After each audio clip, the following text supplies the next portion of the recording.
Hey guys, Warchild V1 here. It's another Friday, so I figured I'd go ahead and make another video. I just got off work. It's 3 o'clock. That's freaking amazing, because literally every day this week I haven't been off until after dark. So the fact that it's 3 o'clock on a Friday, that's fucking awesome. Pardon my language. But the other crappy thing is, this last customer was a long ways from home. Oh, so that part sucks. But I figured I'd just kick off a video and say hi, how you guys doing? I freaking got this phone mount that I've been meaning to tell you guys about. That, I mean, I don't make anything for telling anyone about it, but it is a very awesome mount. I'll have to show it to you. It's mainly just a clip that clips onto my air vent right here. It's called MPOW, M-P-O-W. Found this thing on Amazon for like $12. And it comes with, well, it doesn't come with a case. This case I already had. This is, oh wow, I got thermal paste on it because I just took apart a laptop and had to remount the heatsink on the processor. So I got thermal paste on my case, but whatever. I'll wipe that off later. Shit, I thought I knew where I was. I just made a complete circle. All right, this customer's probably like, oh my God, is that the same guy coming back? No, I'm gone. All right, I feel like a retard. I should have turned the other way. But this is the same case I had, but this MPOW mount comes with 2 different little thin strips of metal. I say strips, they're a little bigger than just a strip. They're like 2 thin plates of metal with a sticky back. Well, I didn't use the sticky back. All I did was stick it between my iPhone case, and I stuck it between the case and the phone and then put the case on it.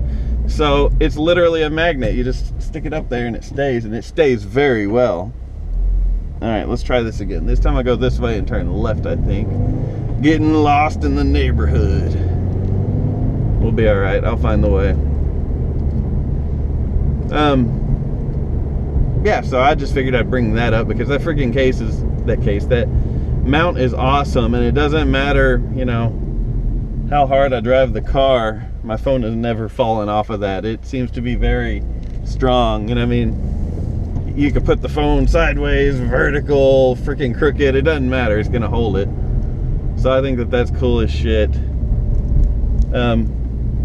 Because my first vlog, I had this clip that I had bought and mounted on here that it does clip on the air vent, but then you have this big monstrosity of a clip that you have to actually clip your phone into, and it actually takes 2 hands to put your phone on it, and then you could take your phone off one-handed if you know what you're doing. And so this magnet is just way better, and it looks way nicer when I grab the phone off of there, just to have, you know, this little black piece right here.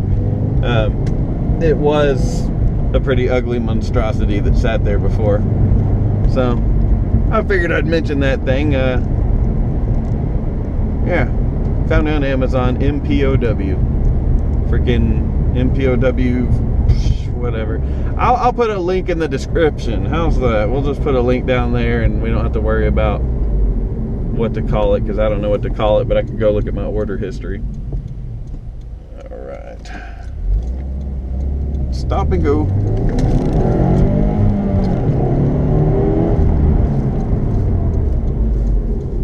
This is a yield and we may go.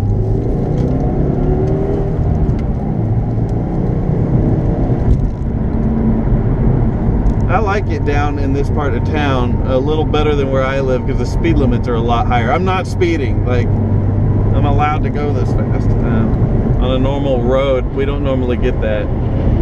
At least where I live, you know, most speed limits on a normal road are like 40. Some of them are 35. It's like, this is bull crap. Come on, we could go a lot faster on a freaking 4-lane road. The main road to my house is 45 miles an hour. But down here we can go 55 without getting yelled at or anything. So that's a plus. I went to my first customer today, and I should have pulled out the GoPro and hit record and showed you guys. There was an Italian pizza place It was like Taste of Italy, or I don't think that's what it was called, but it was something really similar. It had the word Italy in it, and it was pizza something. And there was actually a freaking Ferrari in the parking lot, and that was the only car there. I was thinking, Italian car, Italian food, let's go eat. I didn't go eat, but you know, I saw that and thought about that. So like I said, it's Friday. You ain't got no job, you ain't got shit to do. No, I got family coming into town tonight. That'll be kind of fun. I do still plan on making my videos and shit. All right, this car is really just not moving. I just feel like if I try to get around them, here, we'll just go. There we go. I was gonna say, I feel like they'll try to speed up if I try to go around them, whatever. No, doesn't really matter if they tried, but the other lane hit the brakes as I was doing that, so we were all right. We're fine, don't worry about it. I'm not being an idiot racing around town right now. I've never done that on camera.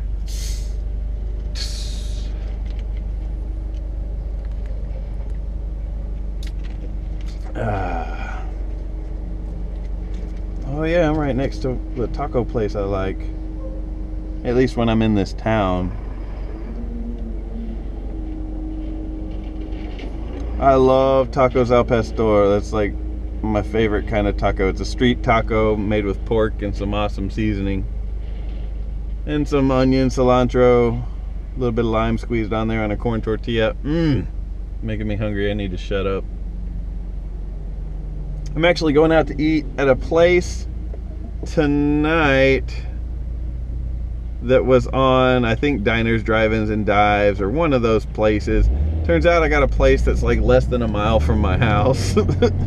I never knew it, but they specialize in Southern homes cooking. That truck just ran that light like crazy. But yeah, they specialize in Southern cooking, and I'm gonna go there. I'm gonna try chicken and waffles for the first time ever. That's like supposed to be one of their best foods or something, at least on the TV show. I didn't see it on the TV show. I just heard about it from my sister-in-law who's coming into town. That's where they want to go eat. I was like, okay, I looked it up. It's right down the street. Okay, cool. I had actually heard about it from my chiropractor, but I've never actually looked up where it was or anything. Literally about a mile from the house. We could walk there and eat, but I don't think we're gonna. Well, it has warmed up a little. Shit. It's been, you know, in Texas, it doesn't get as cold as some of those places you guys are in, but, well, it does in some parts of Texas, just not where I live. In Fort Worth, it doesn't get that cold usually. It was 30 degrees this morning with a wind chill of like 25. For me, that's pretty damn cold. I could deal with it. In fact, I'd rather it be cold than hot, so I could deal with it. It's way better than 110. Shit. Alright, light. Come on, let's go.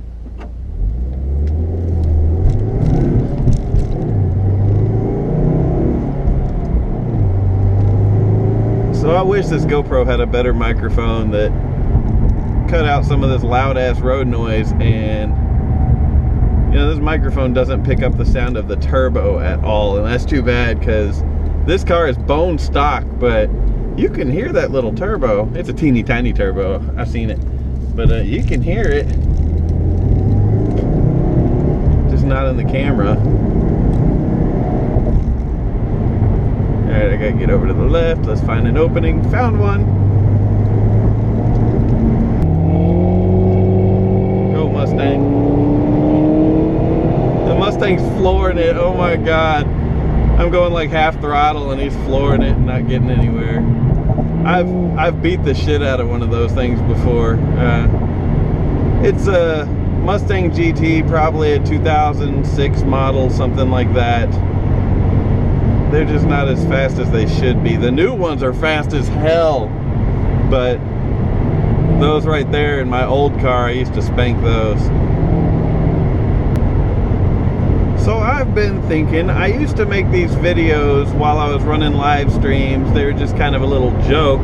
I called them Teachings of War. And basically, like one time I was live streaming a Dark Souls Fight Club and I wanted some coffee. And I drew on a notepad how to make coffee for my daughter so she could go down there and make me a pot of coffee like a bad parent.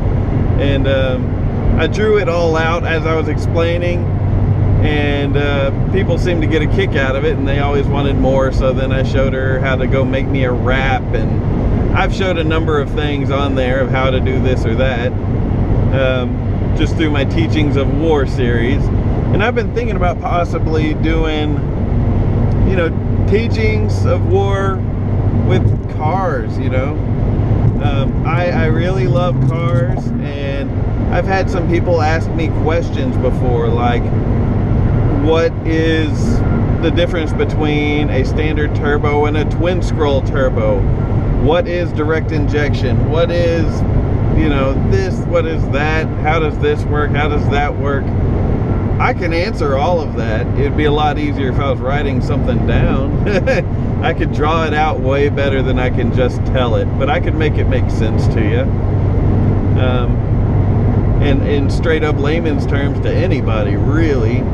I think I could be a good explainer of things.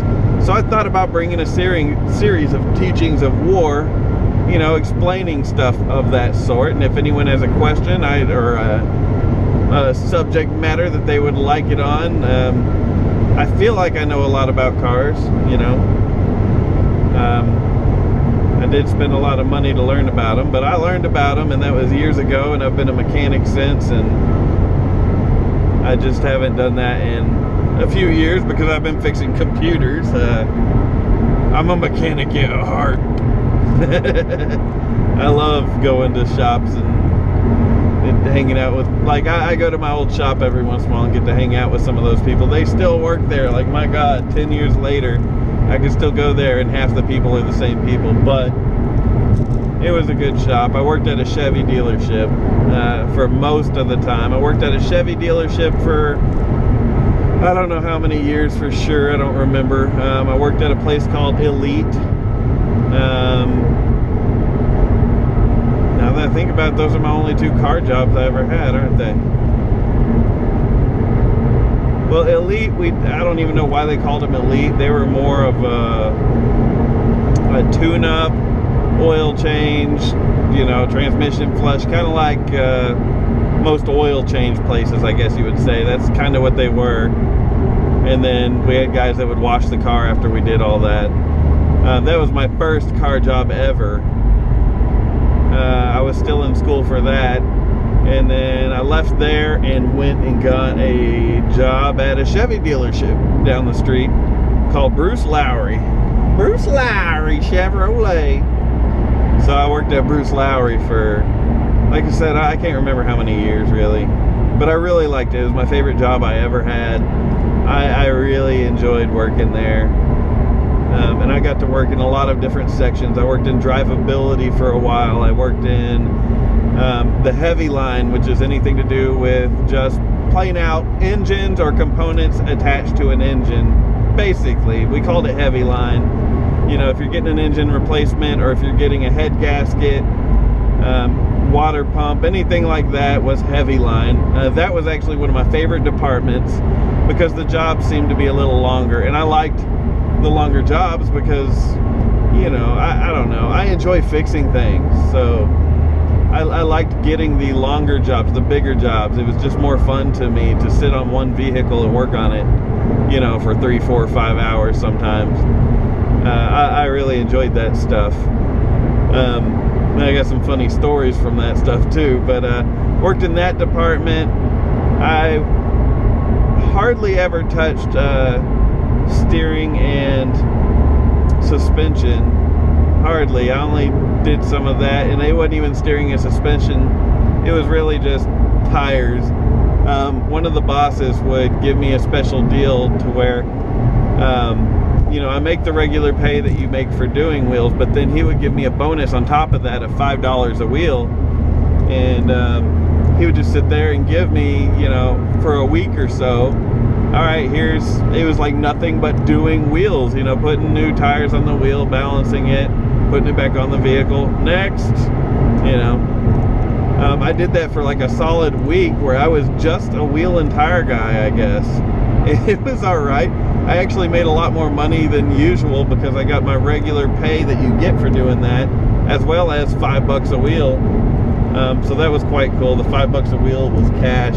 That guy no longer works there, so he shouldn't be able to get in any trouble for saying that. And I'm not going to say his name anyways, but he paid me cash for those. So that was a lot of fun. I worked in the trim department for probably 6 months with a really cool technician. That was a lot of fun too.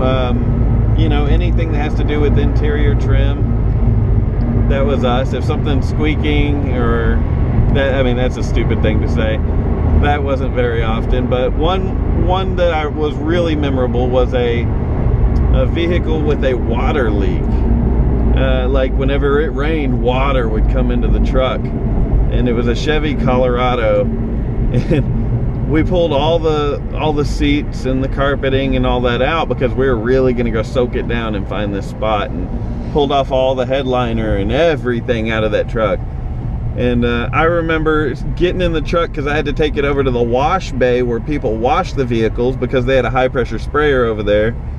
And I wanted to get one guy to sit there and spray all over this car while I sat in it, in the truck, whatever, and looked for leaks. And that's the first time I ever tried to drive a vehicle that did not have a seat. And at first I didn't think of, you know, let's put a bucket in there, put something in there so you could at least sit down to drive. Do you know how hard it is to drive a vehicle while sitting on like a foot? I crouched down. Just regular crouch like anyone, and then I kind of sat on one of my feet while the other foot handled the gas and the brake. It was an automatic, but that was the hardest automatic I ever freaking drove because of that. You hit the gas, you feel like you're gonna fall backwards, so I'm balancing myself on the steering wheel, you know, holding it, and it sucked. But that was one of the most memorable trim jobs I ever had, was finding that water leak, and I found it and fixed it, and wasn't that big of a deal. But I enjoyed working in trim also. One lady somehow got her whole carpeting replaced under warranty. I don't understand why. I was just told to do it, so I did it. Whatever, I got paid for it. It was a Chevy Suburban, and for some reason all the carpeting got replaced, so I had to pull out all the seats and then the carpeting. Well, the carpeting had like lollipops stuck to it, freaking Tootsie Pops, Tootsie Rolls, whatever. Had all sorts of shit stuck on this nasty ass carpeting, and I could not believe that she's getting brand new carpeting. So I don't know what was up with that, how she got that done under warranty. Maybe she was like the wife of someone that worked for Chevy, or I don't even know. It was stupid though. But I got a lot more stories of actual repair jobs, not just trim. It's just those are like the only two real memorable trim jobs I did in like the 6 months I've worked in it, because none of it was anything fancy.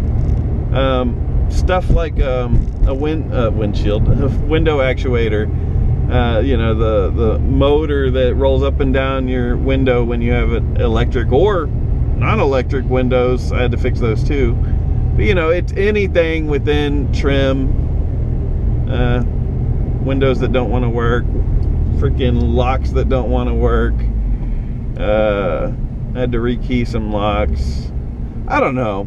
Trim wasn't that bad. It wasn't my favorite though, but I enjoyed it just because I got to go in there and tear shit apart. I like taking shit apart and working on it.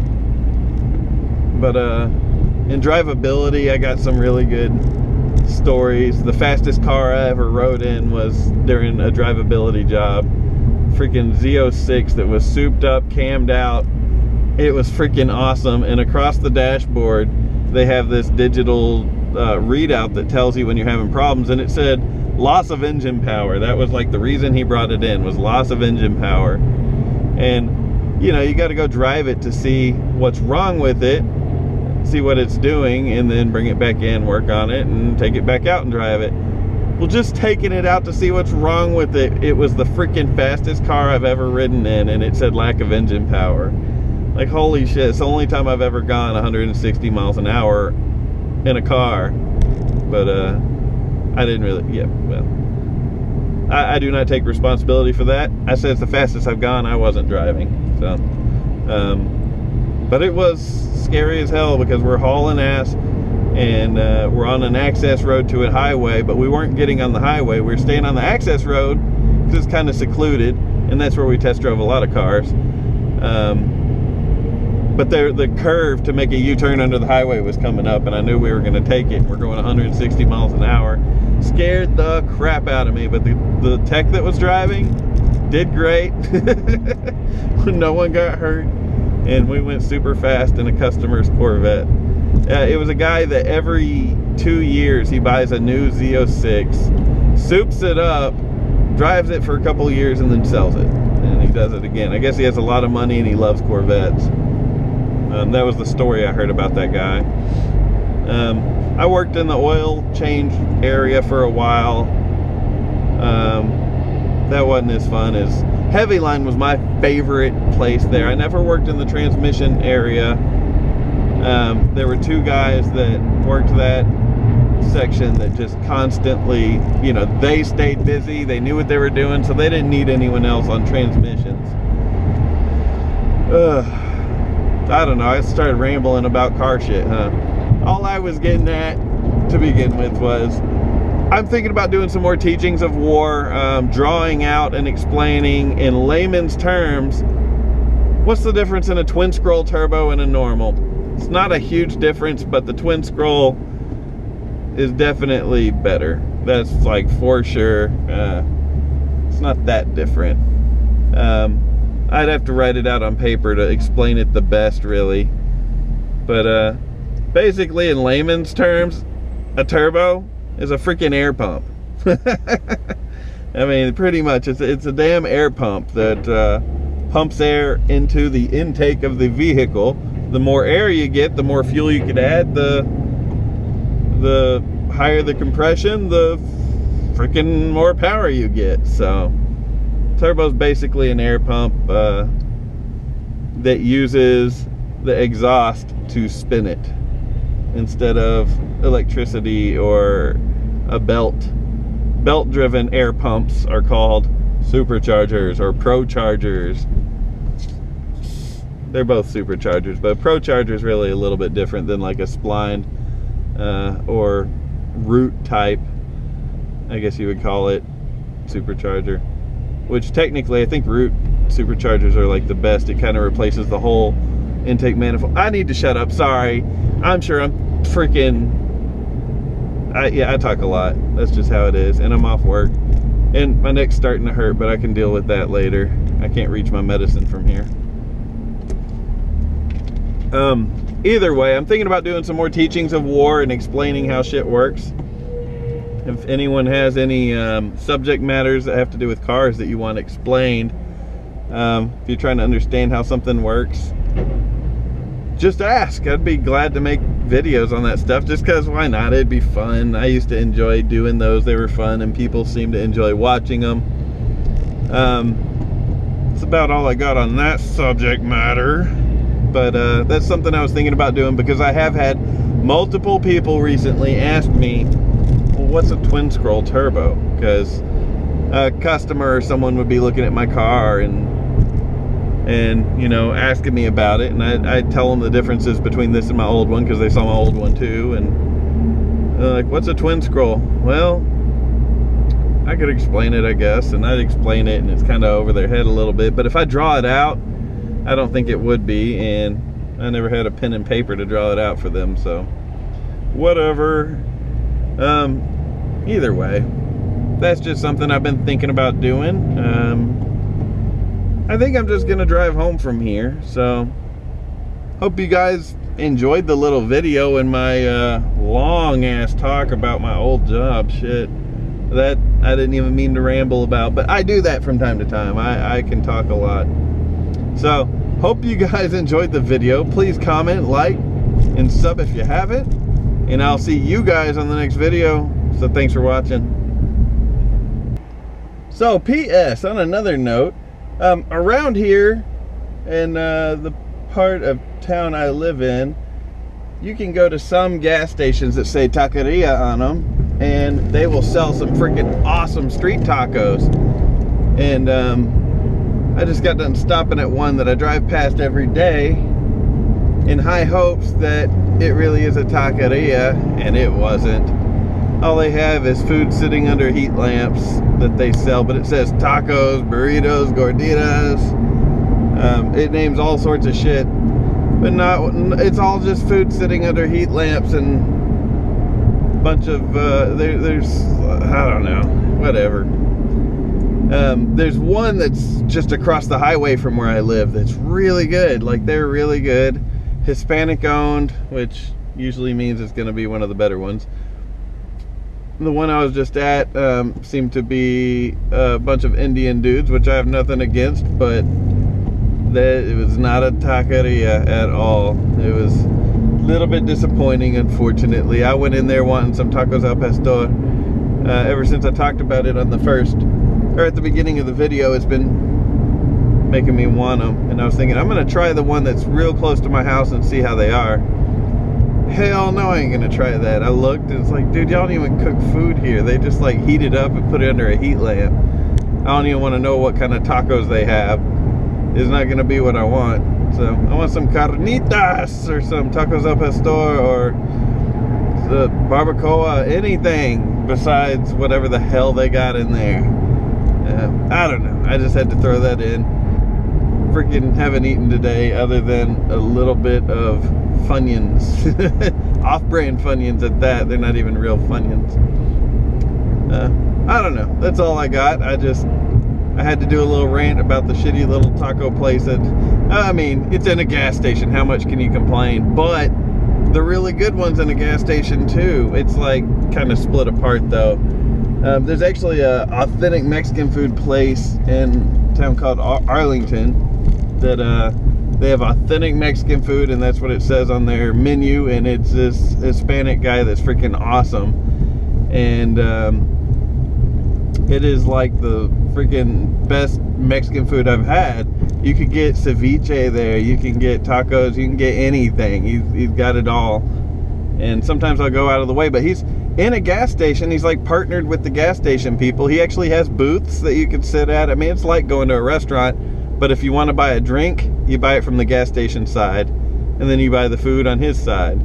So you gotta like walk over there, buy a drink, and then go get your food. But his prices are super reasonable. They're called Danny's Tacos is what the place is called, and they're freaking awesome.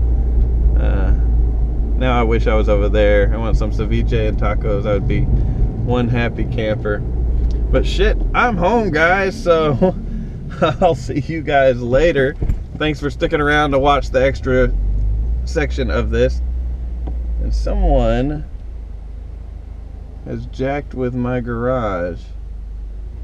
The little keypad door is open, which means someone's been trying to enter numbers in a keypad, and I don't know anyone that should have been doing that. All of us have our own garage door button. Time to investigate.